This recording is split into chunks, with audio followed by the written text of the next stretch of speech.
Well, just as a change of pace, I decided to do this video like I'm in the witness protection program, except that you can recognize my voice. Oh, and my ring finger shows up as well. Anyways, so, I don't know. Usually I adjust this so that you can see me. I don't want to get too close because then my face looks all weird. See? There we go. Anyways. Okay, so this time we're going to be talking about the bureaucracy. Sorry for wasting your time. I just entertained myself.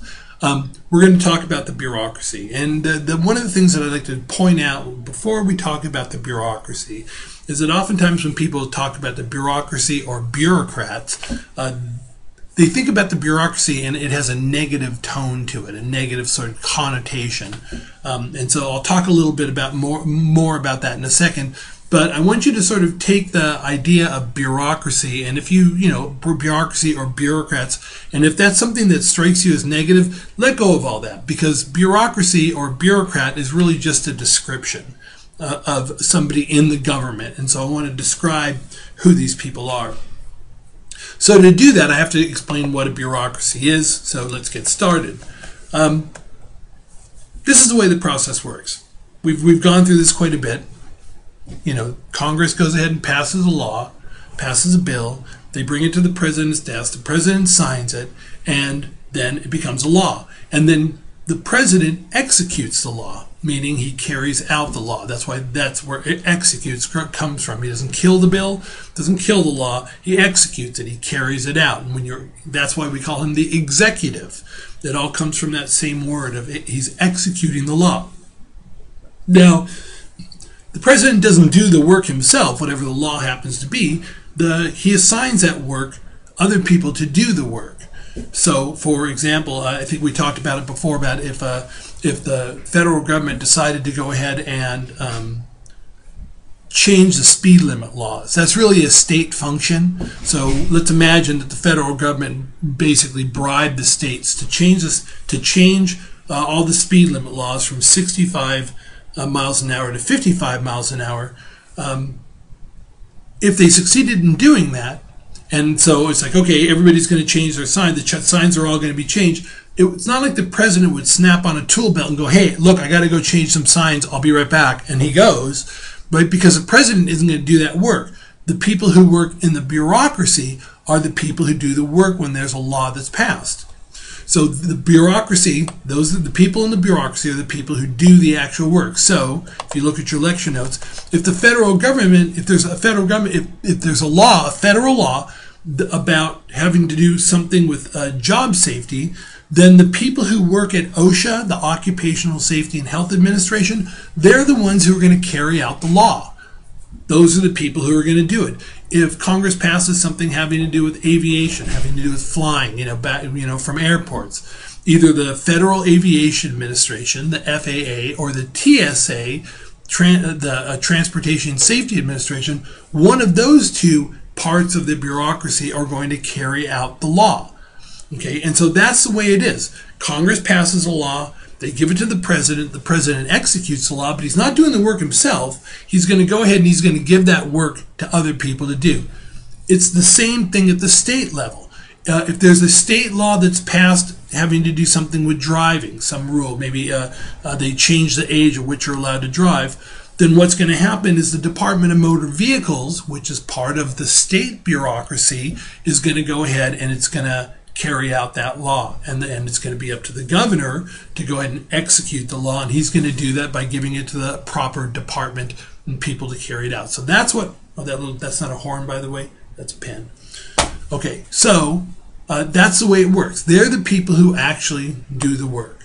So the people who work in the bureaucracy are called bureaucrats. So it's spelled B-U-R-E-A-U-C-R-A-T-S,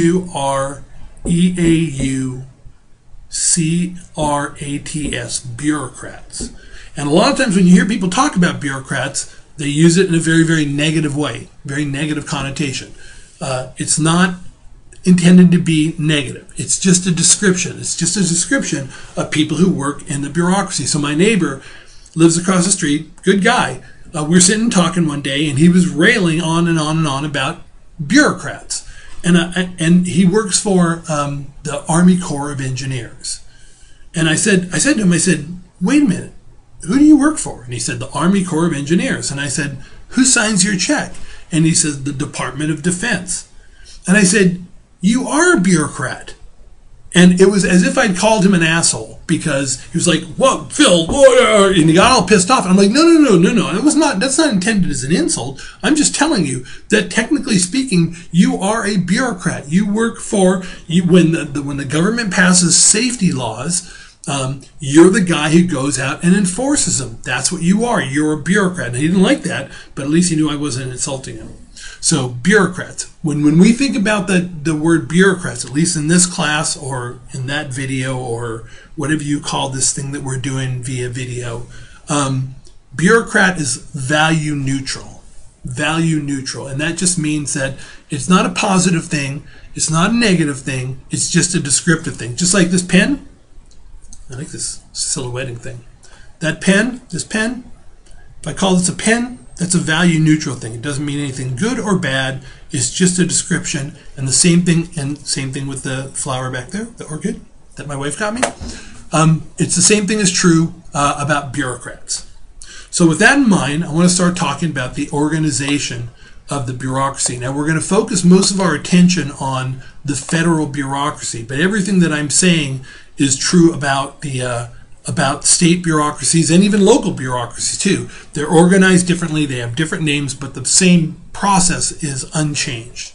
So if you go ahead on your on the lecture notes, you can click on where it says executive branch, and then go ahead and open that up and take a look at what it is. It's this like a very complicated graph. So you can just put me on pause if you want to, and go ahead and open that up and take a look at it.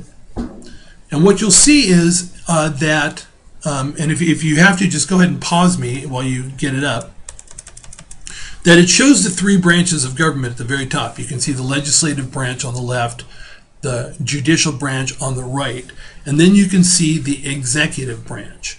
And the big box right in the middle is something that's referred to as the executive office of the presidency. And there are some very important people who work in there who give the president guidance all the time. If you look, there's something called the Council of Economic Affairs. Those are the people who advise the president on the economy. There's the National Security Council. Those are the people who advise him on national security matters. There are a bunch of people in there. They work for the executive. They work in the executive office of the president. These are people who are interacting with the president on a regular basis. But down below that, you'll see all the various departments, right? So if you go to the far left, you'll see the Department of Agriculture, the Department of Interior, the Department of Commerce, the Department of Justice, and all the way across, Department of Defense, Labor, Education, State, Energy, Transportation, Health and Human Services, Homeland Security, Treasury, Housing and Urban Development, and Veterans Affairs. Each one of those departments, executive departments, and they have a ton of people in them, each one of those executive departments handles a particular issue. So if a bill is passed, Phil's Corn Law, for example, if Phil's Corn Law is passed, then what's going to happen is, well, you tell me, take a look at that list of departments. If Phil's Corn Law is passed, and the president gets it, he signs it, now he's got to go ahead and carry it out. Well, where is he going to bring Phil's Corn Law? Is he going to bring it to the Department of State? Is he going to bring it to the Department of Veterans Affairs? He's going to bring it to the Department of Agriculture, and hopefully that's what you said. Maybe Department of Commerce too, because they deal with trade, so maybe some with commerce, but mostly it's going to be the Department of Agriculture. That's the way it works. Each of the departments, and hopefully this is going to sound familiar to what we talked about before, each of the departments have their own jurisdiction. They have their own jurisdiction, the policies that they're responsible for. And so Congress, so now we can fill out the details a little bit more. Congress passes a bill, the president signs it into law, then to execute the law, the president goes ahead and he looks to which executive department, in most cases, not all cases, because there are other parts of the bureaucracy, but in most cases, the president's going to look and see which department is going to go ahead and carry out the law. Okay? Now after this, what we're going to do is we're going to look into one of the executive departments and look at its structure, and that'll be Bureaucracy 02. and I think I'll get out of the shadows here. But just so you know, it's really me. God dang, my nose looks big. There we go. It's me. Okay? But that's kind of scary. Warn the children.